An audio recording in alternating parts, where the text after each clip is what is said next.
Beneath the glittering lights of East Hampton, where the elite flaunted their perfect lives, a horrific crime shook 59 Middle Lane. On October 22, 2001, Robert Theodore Ted Ammon, a 52-year-old millionaire, was found beaten to death inside his own bedroom. More than 30 bloody wounds and the telltale marks of a stun gun revealed the brutality of the attack. Behind the glossy facade lay a web of betrayal, greed, and deadly conspiracy. Who struck the fatal blow? Generosa Ammon, the estranged wife on the brink of divorce? Daniel Pelosi, her infamous lover? Or was there an even darker secret lurking in the shadows? This is the case of Ted Ammon, where truth was buried deep in the darkness of high society, waiting to be unearthed. Robert Theodore Ammon, known to all as Ted, emerged from humble roots with a spark of brilliance. Born on August 30th, 1949, in Pittsburgh, his story began in the heart of industrial America. Pennsylvania shaped his early years, where his father, Robert Ammon, toiled as a pension coordinator at Shenango Furnace on Neville Island. His mother, Betty Lee Morris, ruled the home with fierce devotion, her sharp mind and unrelenting standards pushing her children to aim high. Betty ignited ambition, urging them to shatter limits and chase dreams far beyond the ordinary. Ted soaked up her fire, hungry for more. Growing up beside his older sister Sandy, she was his first friend and fiercest rival. When Sandy practiced piano with relentless focus, Ted stunned all, mimicking her melodies with eerie precision after just one listen. From the start, his raw talent burned bright, dominating academics, sports, and every pursuit he touched. The Ammon's home was a crucible, forging Ted's relentless drive and rewarding every triumph, nurturing his insatiable curiosity. His childhood unfolded between New Jersey's tranquil shore towns and family trips to Iowa. The steady rhythm of 1950s suburbia cloaked his restless ambition, but Ted was destined for a bigger stage. As a teen, the family moved to Aurora, New York. After his father's job demanded a new chapter, Ted adapted fast at his new school, his charisma and charm winning over peers. Girls swooned, friends idolized him, and teachers revered his grit and unshakable confidence. Yet, like most teens, his path forward remained a shadowed mystery. In 1967, Ted stepped into Bucknell University, first chasing architecture, but his heart soon pivoted to the pulse of economics. He switched majors, graduating in 1971. College wasn't just books for Ted, it was a proving ground. He joined Phi Gamma Delta, dominated varsity lacrosse, and rose to student body president. The role demanded steel, negotiation, charisma, and raw leadership, qualities that would shape his meteoric rise. Post-graduation, Ted stormed into Bank of America's executive training program, his sharp mind outpacing his peers. Without stepping foot in law school, he taught himself, eating the New York bar exam on his first try, a jaw-dropping feat that screamed his relentless drive and raw intellect. It was here he met Randy Day, a driven professional like him. They wed in 1973, embarking on a life brimming with promise. Their careers soon whisked them to London, where they thrived in a whirlwind of success, raking in wealth and forging bold paths. London's fast lane was electrifying, but they eventually returned to New York, their ambitions burning brighter than ever. Success, though, came at a brutal cost. Endless hours, grueling travel, and the relentless grind of their careers slowly fractured their bond. What began as a fiery marriage faded into a hollow friendship. By 1983, after a decade, Randy called it quits. She walked away, leaving Ted to fight for what was lost. He clung to hope of reconciliation, but Randy stood firm. Their love had withered, the divorce amicable but final. Both moved on, rebuilding their lives. For Ted Ammon, it meant diving deeper into his career. His ambition now a raging inferno. Leaving law behind, he plunged into the cutthroat world of investment banking.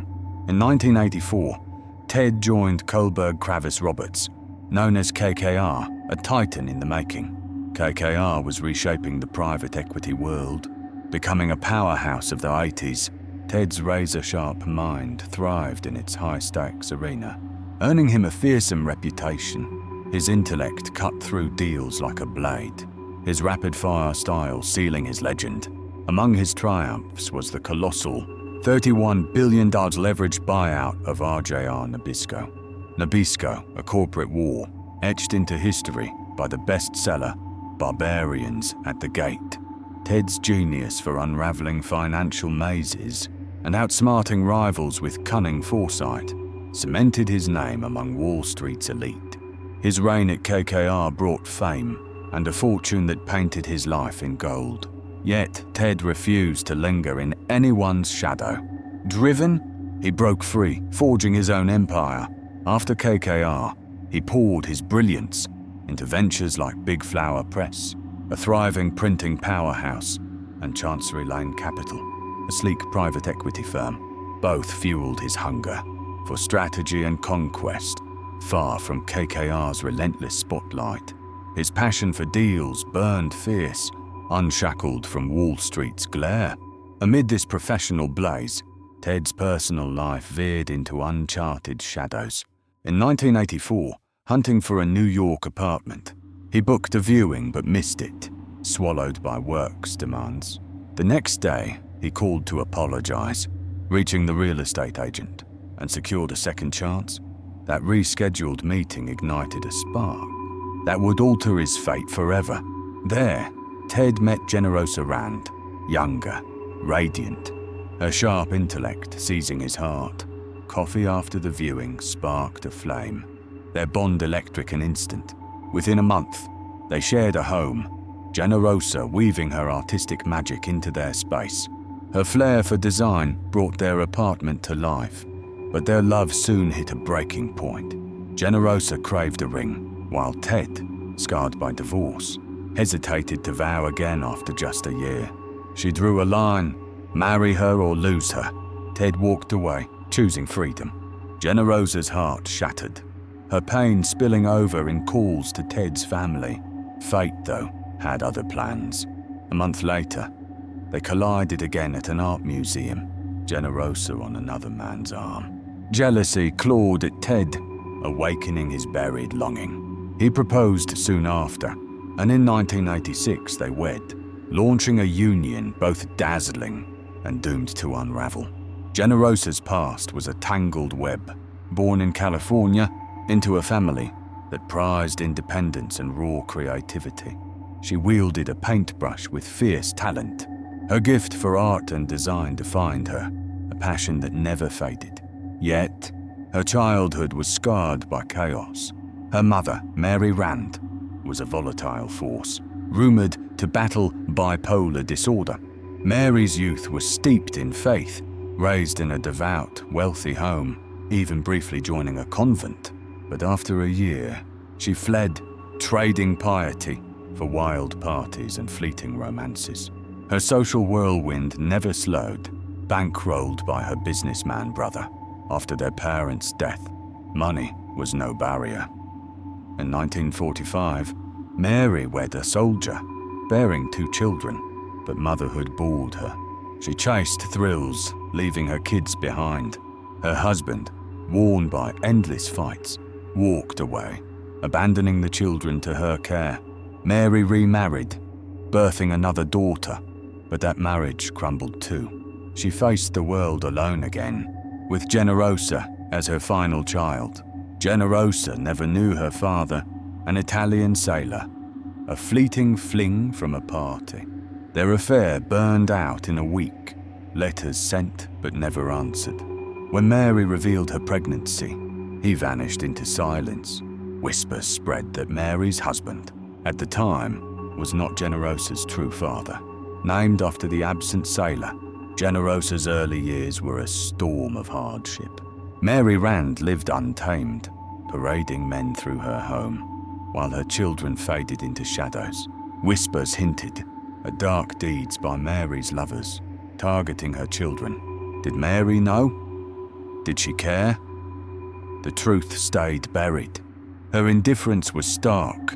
Her children were never her concern. In this chaos, Generosa Ammon forged her own armor, carrying within her a resilience born of pain and the creative fire her mother's kin had kindled. Her beauty and charm, fused with that strength, catapulted her into a dazzling, yet treacherous life with Ted Ammon. At just 10, Generosa faced tragedy. Her mother succumbed to cancer. The loss shattered her. Her older siblings scattered to carve their own paths.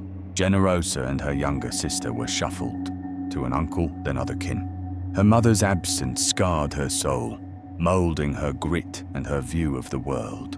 As she matured, Generosa grew fierce, driven and razor-sharp in mind. Those who knew her often noted she mirrored her mother's fiery, unpredictable spirit and volatility. She vowed not just to endure, but to conquer wealth and artistic acclaim. It became her obsession. Friends from her teenage years called her magnetic yet mercurial, a force who could be ruthless in chasing her desires. Despite her stormy nature, her dream of artistry never wavered. After school, Generosa stormed New York City, aiming for the art world's pinnacle. To survive the city's grind, she became a real estate agent, a role demanding nerve and killer instincts. Manhattan's property jungle was brutal, ruled by cutthroat veterans. But Generosa stood tall. Her charisma and grit carved her a place. She thrived in the unforgiving chaos. Though Ted Ammon's fortune could have cloaked her in ease, Generosa kept pushing, fanning the flames of her creative fire. Ted fueled her dreams, gifting her a photography studio to unleash her artistic soul. She reveled in New York's elite cultural circles, hosting lavish parties that dazzled, flaunting wealth as much as friendship. But the glitter hid a restless heart. Soon, the couple yearned for children, but conception eluded Generosa. After years of heartbreak, in 1992 they turned to adoption. They journeyed to Ukraine, embracing 2-year-old twins, Greg and Alexa. By then, Ted's ventures had amassed a $50 million fortune. The Ammon family basked in opulence. Greg and Alexa raised in a world of privilege. Elite schools shaped their minds. Wealth opened every door. They grew up in a sprawling East Hampton estate, crafted by Ted and Generosa's vision. To the world, they were a flawless family. But behind closed doors, discord reigned. Generosa's temper flared, quick to spark and slow to cool. Early in their marriage, Ted met her storms with patience. But time deepened the cracks. Generosa's moods turned venomous, laced with biting sarcasm. She taunted Ted, measuring him against richer men. Her barbs cut deep. When Ted urged therapy, she scoffed, her pride unyielding. Jealousy poisoned their bond. Generosa stalking Ted's every move, rifling through his letters, scouring his phone, confronting him over the faintest hint of betrayal. If Ted glanced at another woman, or she imagined he did, her rage erupted like wildfire, fueled by venomous outbursts. By the late 1990s, Ted confided in loved ones, whispering of divorce. Their marriage had turned poisonous, clashes spiraling out of control. In 1999, they fled to Surrey, England, buying a grand manor, Coverwood. The move was a desperate bid to salvage their crumbling bond and anchor their twins in stability. Generosa Ammon threw herself into reshaping the estate, while Ted jetted weekly to New York, steering his empire, Big Flower Press. Business demanded his soul, mirroring the chasm growing between them. Ted lingered in England only on weekends, while Generosa's suspicions festered, her paranoia consuming her. Her jealousy twisted into obsession. A divorce lawyer's invoice on Ted's desk ignited her certainty of his betrayal. Generosa, seething, unleashed private investigators to stalk him, convinced he was entangled with a dazzling New York banker, a master of leveraged buyouts. She hurled accusations, claiming this woman bore Ted's child, a charge never proven. In 2000, Generosa filed for divorce, demanding half of Ted's fortune, pegging it at $300 million. In truth, his wealth hovered near $100 million. The legal war turned vicious, Generosa dragging the twins to New York, splitting the family apart. Whispers claimed she poisoned Greg and Alexa against their father, making his visits a battleground. The divorce became a relentless siege, Generosa contesting every detail, accusing Ted of concealing his riches. Yet, she was far from penniless. Ted gifted her a Manhattan townhouse to restore, along with hefty child support. But for Generosa, it was never enough. During the townhouse renovation, Generosa Ammon met a man who would shift her world. Daniel Pelosi, a contractor, a drifter of trades, tackling electrical and odd jobs. Unlicensed but bold at 38, 7 years Generosa's junior, he repelled Ted from the start. Worse still, Daniel bonded with Greg and Alexa, stoking Ted's protective fury. It wasn't mere jealousy. Ted sensed danger. His instincts were razor sharp. Daniel's past was a web of trouble. Assault convictions stained his record. He'd stolen $43,000 in electricity from the Long Island Power Authority and faced harassment and menacing charges. Drunk driving arrests and drug battles. Had already broken his first marriage, leaving 3 children in its wake. Now, with a divorce looming, Daniel saw a new path to riches, latching onto Generosa's wealth and vulnerability. He became her shadow, her ally. Generosa knew Ted loathed him, and that only fanned her defiance. She paraded their affair, perhaps to wound Ted's pride, but Ted's fear was rooted deeper, his children's safety. He watched Daniel leech off his fortune, cruising in a Porsche, lounging in a townhouse Ted had bought. Rage consumed him. He pleaded with Generosa, but her resolve was ironclad. To the twins, Daniel seemed tolerable, even likable, swayed by their mother's influence. Her manipulation deepened the chasm between them and their father. With no leverage left, Ted wielded his only weapon, money. He cut off child support, reclaimed property agreements, and declared his true wealth was near $30 million, not the $100 million or $300 million Generosa had demanded. Her greed burned insatiable, demanding Ted bankroll not just child support, but every whim tied to the twins. Elite schools, household costs, even a nanny. As the divorce papers took shape, Generosa stood to claim $20 to $25 million, plus $21,000 monthly for the children. Still, her hunger gnawed deeper. Before the deal could settle, tragedy struck.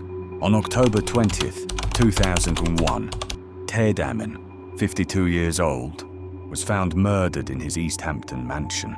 His chauffeur and partner stumbled upon the horror. Ted, lifeless, naked on his bed, his skull shattered by savage blows. The alarm system lay silenced, no signs of a break-in. A killer who knew the house intimately.